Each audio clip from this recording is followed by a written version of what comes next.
Me llamo Moisés y mi historia comienza en un tiempo de gran oscuridad para mi pueblo, los hebreos, en la antigua tierra de Egipto. Imaginen un lugar donde la vida de un niño como yo estaba en peligro desde el momento en que nacía. En esos días, el faraón había emitido una orden terrible: todos los niños varones hebreos debían ser asesinados al nacer. Temía que, si los hebreos seguían creciendo en número, algún día podrían rebelarse y convertirse en una amenaza para el imperio. Esa orden condenaba a muchos recién nacidos a la muerte y a sus familias a vivir en el más profundo temor. Mis padres, al verme nacer, sintieron que Dios tenía un propósito especial para mi vida. A pesar del riesgo, mi madre me mantuvo escondido durante 3 largos meses. Pero, al ver que ya no podría ocultarme por más tiempo, decidió confiar en el destino y en el Dios de nuestros antepasados. Así, me colocó en una pequeña cesta tejida de juncos, la cubrió con brea para que flotara y me dejó en el río Nilo. Imaginen la valentía y el dolor de esa decisión: dejar a su hijo en manos de las aguas, sin saber si el río me protegería o me llevaría a una trágica muerte. Pero el destino estaba de mi lado. La princesa, la hija del faraón, bajó al río para bañarse y me encontró flotando en aquella cesta. Al mirarme, algo despertó en ella. Quizás fue compasión o una extraña conexión, pero decidió adoptarme como su hijo. Fue así como, de ser un niño hebreo sentenciado a muerte, me convertí en un príncipe de Egipto, criado en la opulencia de los palacios y educado junto a los futuros líderes del imperio. Aunque en aquellos primeros años de mi vida ignoraba mi verdadero origen, la protección de Dios ya estaba obrando en cada paso. Este fue solo el comienzo de mi historia,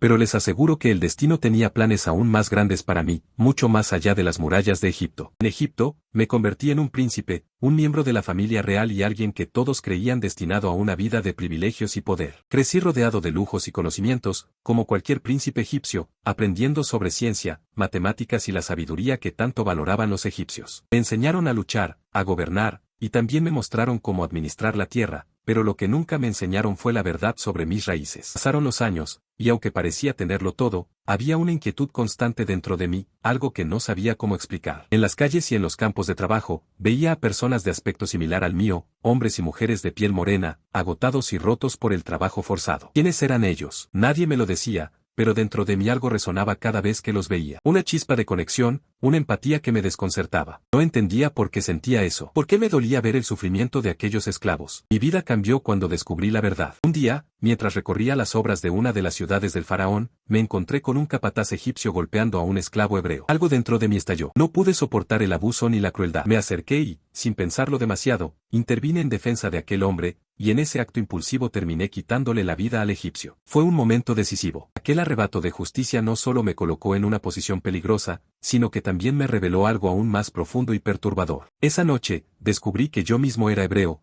que había nacido entre el pueblo esclavizado y que había sido salvado por una princesa. Esa revelación sacudió mis cimientos. Todo lo que había creído sobre mi identidad se desmoronó en un instante. La vida de lujos, mi educación, mi posición como príncipe, todo eso ya no tenía el mismo significado. Era un hombre dividido entre dos mundos, entre dos lealtades, sin saber a cuál pertenecía realmente. Decidí huir de Egipto, dejar atrás el palacio, el poder y la comodidad para enfrentar un destino que aún no comprendía. No sabía a dónde iba ni qué me deparaba el futuro, pero sabía que mi lugar no estaba más en esos muros de piedra. Así comenzó una nueva etapa, una que me llevaría a descubrir quién realmente era y cuál era el propósito que Dios tenía para mí. Durante muchos años, viví en el palacio del faraón como un auténtico príncipe egipcio. Mi vida estaba llena de privilegios y comodidades, dormía en los aposentos reales, vestía las mejores telas, comía los manjares más exquisitos, y recibía la mejor educación de los sabios de Egipto. Aprendí sobre astronomía, matemáticas, y los secretos de la construcción de templos y monumentos. Los sacerdotes me enseñaban los misterios de los dioses egipcios, y los generales me instruían en las artes de la guerra. Era, a los ojos de todos, un verdadero príncipe, destinado a grandes cosas dentro del poderoso imperio egipcio. Sin embargo, había algo en mi interior que no lograba entender. Desde joven, siempre sentí una especie de inquietud,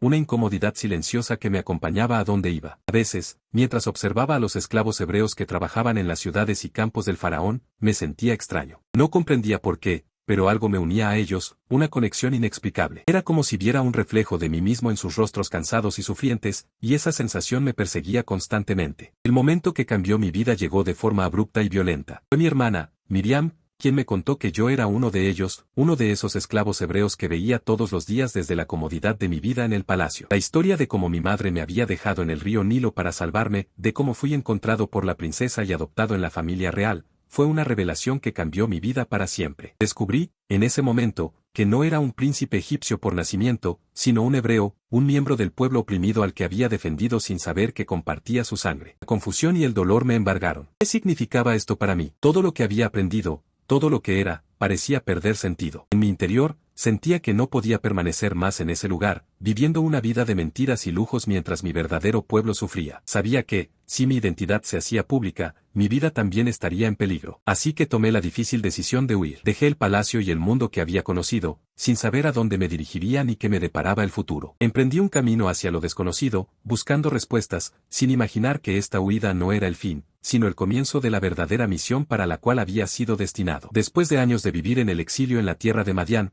creyendo que había dejado atrás para siempre la vida en Egipto, un día mi vida cambió de forma drástica. Mientras pastoreaba las ovejas de mi suegro, en una colina solitaria, fui testigo de algo asombroso y sobrenatural, una zarza que ardía sin consumirse. Al acercarme, una voz potente y solemne resonó desde el fuego. Era el mismo Dios de mis antepasados, el Dios de Abraham, de Isaac y de Jacob. Me dijo que había escuchado el clamor de su pueblo en Egipto y que quería liberarlos de su esclavitud. Y aquí venía lo más desconcertante, me había elegido a mí para ser el instrumento de esa liberación. El temor me invadió. Recordaba bien mi pasado en Egipto, mi huida, mi vida como un príncipe exiliado. ¿Cómo podría yo, un simple pastor y un forastero, regresar al imperio más poderoso de la tierra y exigir al faraón la libertad de los hebreos? Traté de resistirme. Le dije a Dios que no era el indicado, que no tenía la elocuencia ni el valor necesarios. Pero Él me dio la seguridad de que no iría solo, que me daría las palabras y los signos que necesitaba. Me prometió que mi hermano Aarón me acompañaría y sería mi voz. Finalmente, después de luchar contra mi propia incredulidad y temores, me dispuse a regresar. Cada paso hacia Egipto me llenaba de ansiedad, sabiendo que me dirigía a confrontar al faraón, el mismo faraón que me había criado en su casa y que conocía mi historia de huida. Con Aarón a mi lado, nos presentamos ante él en el gran palacio. Lo primero que le pedimos fue sencillo pero directo: deja ir a mi pueblo para que adore a su Dios en el desierto. El faraón se rió de nosotros, despreciando a nuestro Dios y burlándose de nuestra petición. Dijo que los hebreos solo querían escapar de sus labores, que él no conocía a ese Dios y que nunca dejaría libres a sus esclavos. Pero Dios me había dado el poder de realizar señales. Para probar la autoridad divina que me acompañaba, lancé mi bastón al suelo, y al instante se convirtió en una serpiente. Los hechiceros del faraón intentaron imitar el acto con sus propios trucos, pero mi serpiente devoró a las suyas, dejando claro que el poder de Dios estaba por encima de cualquier truco egipcio. Sin embargo, el faraón permaneció firme. Su corazón estaba endurecido, y no iba a ceder tan fácilmente. Así comenzó una serie de confrontaciones entre el faraón y nosotros, en las que Dios mostró su poder de maneras cada vez más asombrosas y temibles. El faraón no entendía que esto no era una simple negociación, era una misión divina para liberar a un pueblo. Su negativa desencadenó lo que serían las famosas plagas de Egipto, señales poderosas que mostrarían la justicia de Dios y la urgencia de nuestra causa. Este era solo el inicio de una batalla espiritual y física que pondría a prueba la fe y la resistencia de todos los involucrados. Después de cada negativa del faraón, Dios me encomendaba regresar ante él con una advertencia más severa. Le daba la oportunidad de arrepentirse, de liberar a los hebreos y evitar la devastación, pero su corazón se endurecía cada vez más. Así comenzó una sucesión de plagas que cayeron sobre Egipto, cada una mostrando el poder absoluto de Dios sobre la naturaleza y sobre los dioses que los egipcios veneraban.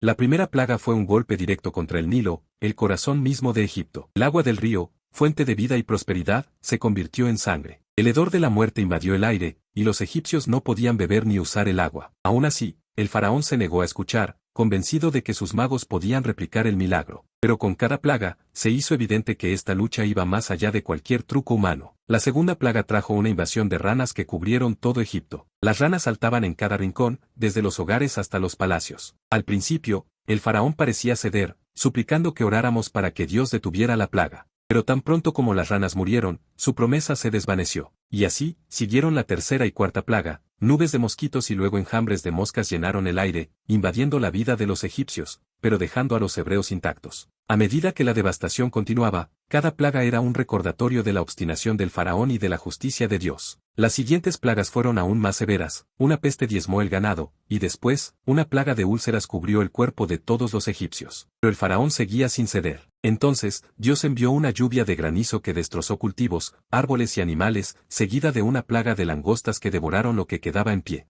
Al mismo tiempo, en la tierra de Gosén, donde vivían los hebreos, no caía ni una piedra de granizo ni se oía el zumbido de las langostas. La novena plaga trajo una oscuridad profunda, tan intensa que los egipcios ni siquiera podían ver a sus propios familiares durante 3 días. Sin embargo, en las tierras hebreas, la luz seguía iluminando sus hogares. El faraón, ahora desesperado, intentó negociar, ofreciendo dejar que los hombres fueran a adorar a su Dios, pero sin permitir que llevaran a sus mujeres y niños. Pero Dios había sido claro, toda nuestra nación debía ser liberada, no solo unos pocos. La 10ª plaga fue la más terrible de todas. Dios me instruyó que cada familia hebrea debía sacrificar un cordero y marcar sus puertas con la sangre de este animal. Esa noche, el ángel de la muerte pasó por toda la tierra de Egipto y arrebató la vida de cada primogénito egipcio, desde el hijo del faraón hasta el hijo del esclavo. Pero donde había sangre en las puertas, el ángel pasaba de largo, y nuestros hijos permanecían a salvo. Esa misma noche, un clamor desgarrador se escuchó en toda la tierra de Egipto. El faraón, derrotado y destrozado, finalmente cedió. Ordenó que saliéramos de su tierra, que nos lleváramos todo lo nuestro y que partiéramos sin demora. Con nuestros hijos, nuestro ganado, y nuestras pertenencias, partimos de Egipto en medio de la oscuridad, dejando atrás generaciones de esclavitud y opresión. Éramos libres, pero esa libertad venía con un propósito y un compromiso. Al salir, sabíamos que Dios no solo nos había liberado del faraón, sino que nos llamaba a una nueva vida en una tierra prometida, donde viviríamos según sus leyes y enseñanzas. La noche en que celebramos nuestra primera Pascua marcó el inicio de nuestra libertad. Fue un momento sagrado y decisivo, cuando nos preparamos para partir de Egipto, obedeciendo las instrucciones exactas que Dios nos había dado. Esa noche, cada familia hebrea debía sacrificar un cordero sin defecto y, con la sangre de ese cordero, marcar los marcos de nuestras puertas. Era una señal de obediencia y protección. Dios prometió que, cuando el ángel de la muerte recorriera Egipto, pasaría de largo frente a las casas con la marca de sangre, salvando a los primogénitos hebreos del juicio que caería sobre los egipcios. Esa cena fue solemne, llena de expectativa y fe. Dios nos ordenó que asáramos el cordero y lo comiéramos con hierbas amargas y pan sin levadura, recordando la amargura de nuestra esclavitud y la rapidez con la que tendríamos que partir. Estábamos listos para huir, teníamos los cinturones ajustados, las sandalias puestas y los bastones en la mano. Era una cena que no olvidaría jamás, una señal de que algo nuevo estaba a punto de comenzar. Aquella noche, el ángel de la muerte pasó por Egipto. El grito de dolor de los egipcios resonó en todas partes cuando perdieron a sus primogénitos, desde el hijo del faraón hasta el del más humilde sirviente. Fue un juicio devastador, y el faraón, finalmente, nos ordenó que nos fuéramos sin demora, junto con nuestros hijos, nuestro ganado y nuestras pertenencias. Era la primera vez en generaciones que sentíamos el sabor de la libertad,